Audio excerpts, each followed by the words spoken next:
Αυτό είναι ένα σπίτι.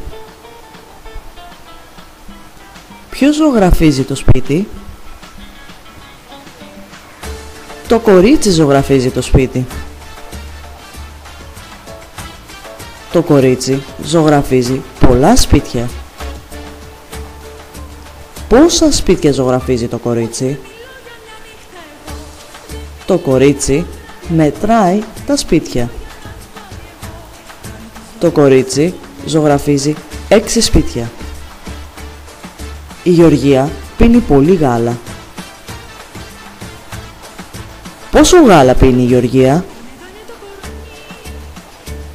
Η Γεωργία πίνει 2 ποτήρια γάλα.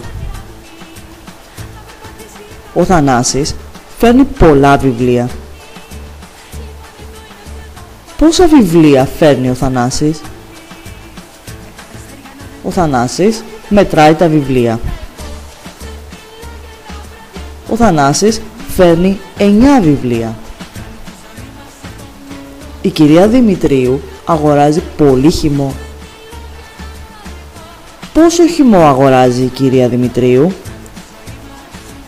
Η κυρία Δημητρίου αγοράζει 5 λίτρα χυμό. Ο κύριος Γεωργίου είναι έμπορος.